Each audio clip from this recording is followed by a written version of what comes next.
Welcome back, everyone. In preparation for our big trip out west, I need to add lights back to the One-Up Super Duty bike rack that we have for our e-bikes. I had a set of, which you can see the residue here, a set of lights from that goes under a tailgate of a truck. They were like $35.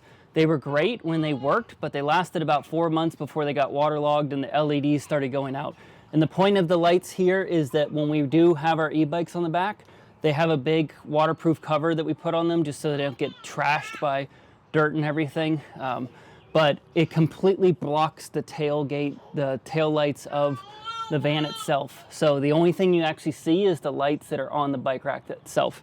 I picked up a set of these Curt auxiliary LED brake lights and turn lights for trailer hitches and that kind of stuff, hitch racks.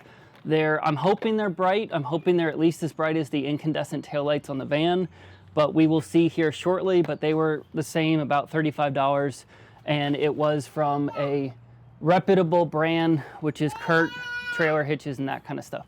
You can hear Soren having fun in the background. I'm gonna get to installing these. It is waterproof connectors and all that kind of stuff, same as the other light. I'm just hoping they don't get waterlogged over time. Amazon did refund me on the other lights, even though they were outside of the return window, which was nice of them, but still annoying and still having to get all this residue off here. So yeah, let me install these real quick and I will do a comparison.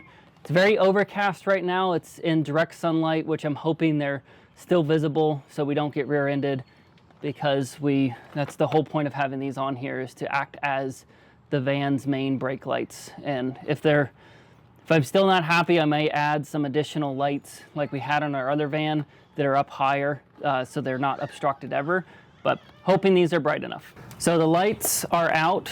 These are essentially how big they are, not super big, but we have right, which is green, and left, which is yellow.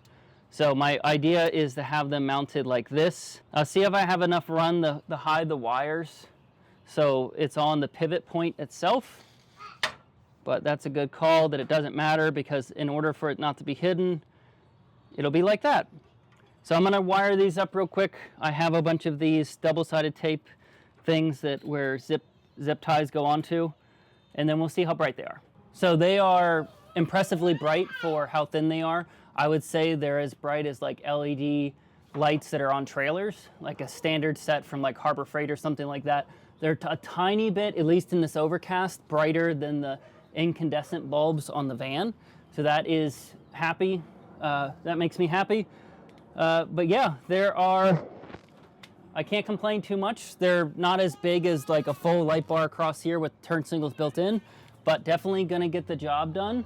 And I will follow up with this when it is nice and sunny outside and see how far away they're visible. I'll go park the van in some big parking lot and walk away and see. And the other thing is I had to have an extension for the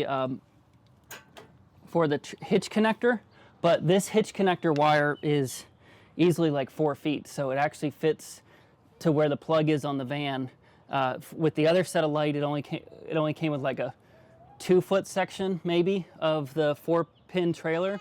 But this one is plenty long enough for it to actually reach the van. So that's another positive. Now I don't have to run an extension that I had, and it looks a lot cleaner. So yeah, that's it for today's video. Let me know if you see anything else. I'm about to do a review on this heavy duty, our Super Duty One-Up rack. Absolutely love this thing for the e-bikes, and that video will be coming out shortly.